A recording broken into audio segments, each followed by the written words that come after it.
بسم اللہ الرحمن الرحیم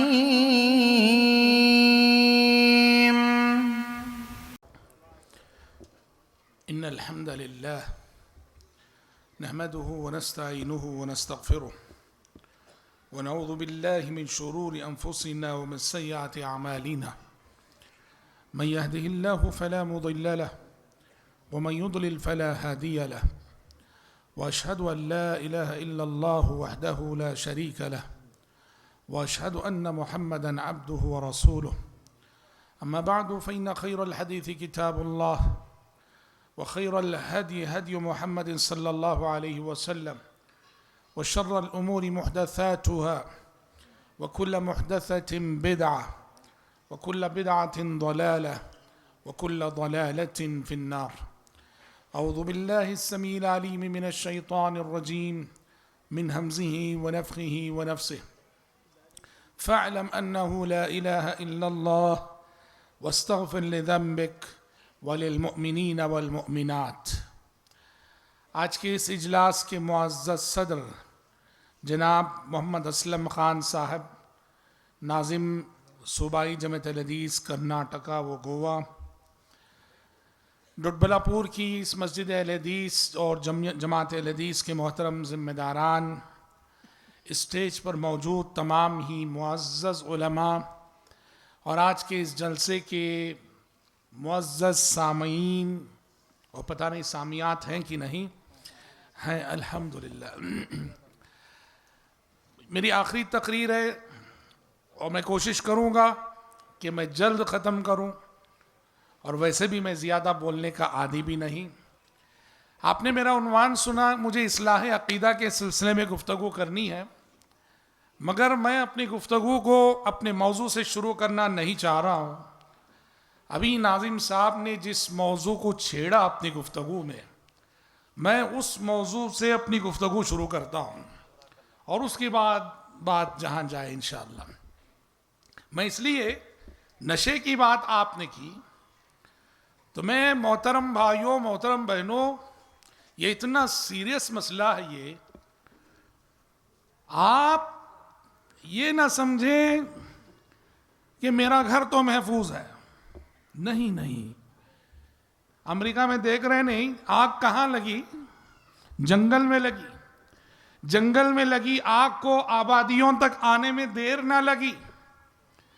آگ جنگل میں لگی اور بس آندھی چلی، ہوا چلی تو آگ نے آبادیوں کا رخ کیا اور ہزاروں گھر مٹ کے رہ گئے، آبادیاں تہس نہس ہو کے رہ گئی، اور امریکہ کی تاریخ کی سب سے بڑی بربادی اور ہلاکت کا مشاہدہ دنیا کر رہی ہے.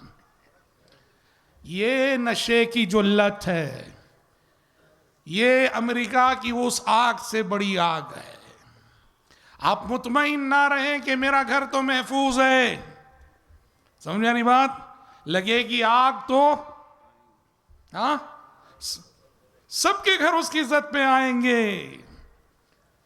اس لیے اس سلسلے میں ہمیں بہت سیریس ہونا ہے.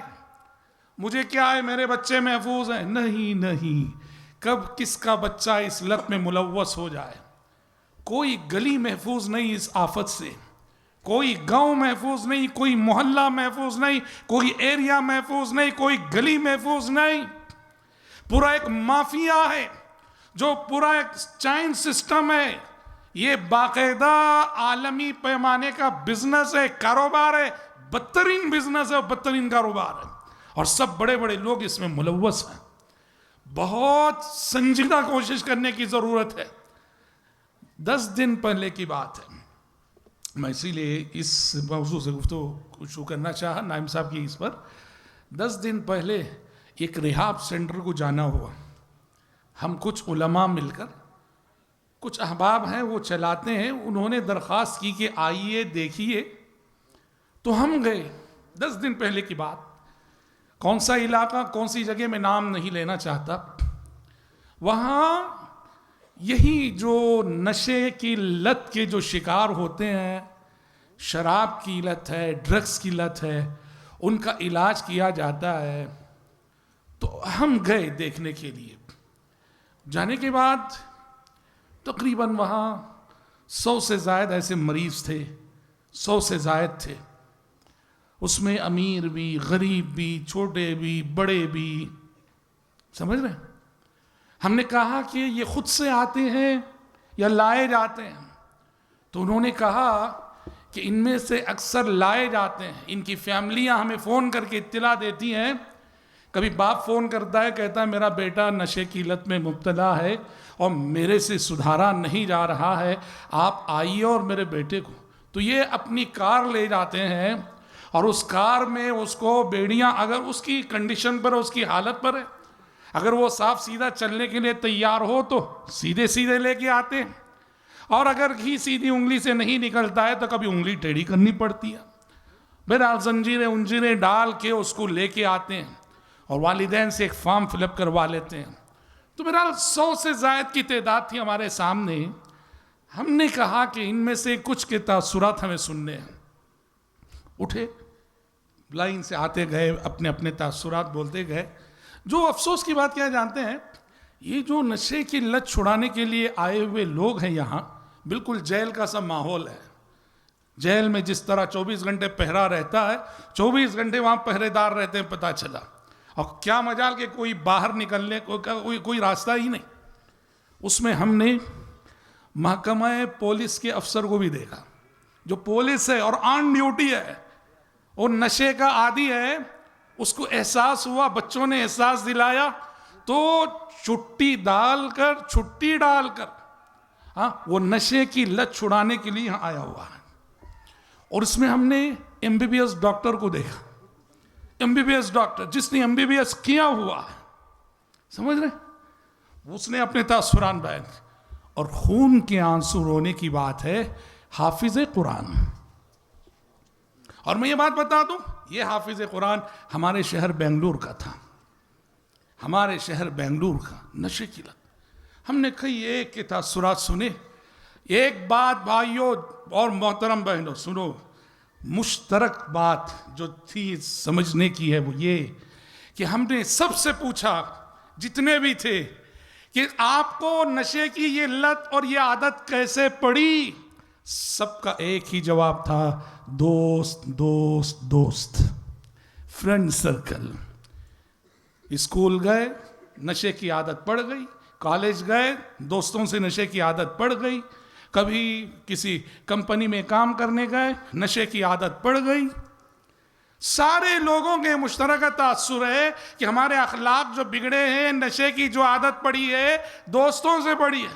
اس لیے یاد رکھو، والدین اصل ذمہ دار ہیں۔ تمہارا جو لاڑ ہے نا، تمہارا جو پیار ہے نا، یہی تمہاری اولاد کو برباد کر رہا۔ اور ان میں سے ایک شخص نے کہا بھی، وہ جو ہم تاثرات سن رہے تھے، ایک شخص بے ساختہ ہو کے بولا، ہم سے کہا کہ مولانا کچھ نہ سمجھے، ایک بات کہتا ہوں۔ کہا کیا بات؟ میں جو بگڑا ہوں اس کی ذمہ دار میری ماں ہے۔ ارے ماں پہ بول رہا؟ کہا کیوں؟ کہا میری ماں نے صرف مجھے لاڑ کرنا جانا، پیار کرنا جانا، مجھے سدھارنا، میری غلط عادتوں کو چھڑانا اس نے اس سلسلے میں کوشش نہ کی۔ اس کے لاڑ اور پیار سے میں آج اس انجام اور اس مرحلے تک پہنچا ہوں۔ والدین اصل ذمہ دار ہیں۔ جیسے ابھی ناظم صاحب نے کہا، نشے کے معاملے کو پہچاننا بہت آسان ہوتا ہے۔ نشہ لینے والوں کی عادت کیا ہے؟ کچھ عادتیں ہیں جو کامن ہوتی ہیں، ان کی راتیں گھر میں نہیں گزرتی، رات کا اکثر حصہ یا بڑا حصہ یا کچھ حصہ باہر گزرے گا۔ گھر کا بچہ رات گھر میں رہے، اگر گھر کا بچہ رات گھر میں نہیں گزار رہا ہے اور ماں باپ بھی اس جانب توجہ نہیں دے رہے، ماں باپ ذمہ دار ہیں۔ اور پھر نشہ لینے والے یہ بے خوابی کے شکار رہتے ہیں، نیند نہیں آتی ان کو وقت پر، رات بھر جاگتے ہیں، دن میں سوتے ہیں، بے وقت سوتے ہیں، یہ بھی ان کی ایک پہچان ہے۔ اور سب سے بڑی پہچان تو ان کی آنکھیں بتاتی ہیں، ان کی آنکھیں بتاتی ہیں، چہرہ بتاتا ہے۔ چہرہ پڑھنے کا ایک فن تو ہوتا ہے نا۔ والدین کو اللہ وہ چیز دیتا ہے کہ وہ چاہیں تو اپنی اولاد کے چہروں کو پڑھ کر بہت کچھ جان سکتے ہیں، فیس ریڈنگ میں ایک چیز ہوتی ہے۔ افسوس ہے والدین کا اندھا پیار، اندھا لاڑ آج بچوں کو، ہماری نوجوان نسل کو اس مقام پہ لا کھڑا کیا ہے۔ نوجوان نسل جسے اس امت کے لیے سرمایہ ہونا چاہیے تھا، وہ نسل درد سر بنتی جا رہی ہے، اور اس میں سب ملوث ہیں، کیا امیر، کیا غریب، کیا ہندو، کیا مسلم، کیا کرسچن، سبھی ملوث ہیں اس میں۔ ہاں یہ اور بات ہے کہ امیروں کا ڈرگس الگ ہے جو بڑا قیمتی ہے، اور غریبوں کا ڈرگس نشہ الگ ہے جو بڑا سستا ہے۔ سمجھ آ رہی بات؟ ہاں، غریبوں کا ڈرگس الگ ہے جو سستی قیمت میں مل جاتا ہے۔ اس لیے بہت سنجیدہ کوشش کرنے کی ضرورت ہے، سنجیدگی سے اس معاملے کو لینے کی ضرورت ہے۔ ہر شہر، ہر گلی، جہاں جہاں ہم ہیں یہاں، اور اس معاملے میں آپ نہ صرف یہ کہ تمام مسلم تنظیموں کے ساتھ، بلکہ غیر مسلم احباب ان کا ساتھ لیجئے، ان کا ساتھ دیجئے، اور بہت سارے مقامات پر، جیسے ابھی ناظم صاحب نے کہا کہ محکمہ پولیس نے بلایا تھا میٹنگ کی، اس فتنے پر قابو پانے کے لیے کمیٹیاں بنائی ہیں، محکمہ پولیس کا ساتھ لیجئے۔ بہت ضرورت ہے سنجیدگی سے کوشش کرنے کی، ورنہ آج نئی نسل سچ کہیں نشے کی وجہ سے گویا یوں کہیے اجتماعی خودکشی کر رہی ہے، اجتماعی خودکشی کر رہی ہے۔ باپ بوڑھا ہے، باپ کے اس بڑھاپے میں باپ تو یہ خواب دیکھ رہا تھا میرا یہ نوجوان بچہ میرے بڑھاپے میں میرا سہارا بنے گا۔ بوڑھے باپ کے لیے اس بڑھاپے میں جب باپ کمانے کے قابل نہیں ہے، یہ نوجوان جس کو لے کر باپ مستقبل کے خواب دیکھ رہا تھا، یہ اور بڑا بوجھ بن گیا بوڑھے باپ پر۔ بوڑھے والدین، اللہ اللہ، والدین کا مسئلہ یہ ہوتا ہے وہ اپنے بچوں کے دکھ درد کو دوسروں کے سامنے بیان کرتے بھی نہیں ہیں، اندر ہی اندر کڑ رہے ہوتے والدین۔ اس میں محترم بھائیوں اور محترم بہنوں، سیریس لیجئے اس مسئلے کو۔ جو اصحاب اثر و رسوخ ہیں، جو تعلیم یافتہ لوگ ہیں، جو سماجی خدمت کا جذبہ رکھتے ہیں، جو خدمت خلق کی تڑپ رکھتے ہیں، ان سب کو چاہیے کہ وہ اس سلسلے میں ایک طاقت بن کر، ایک طاقت کی شکل اختیار کر کے سنجیدہ اقدامات کریں۔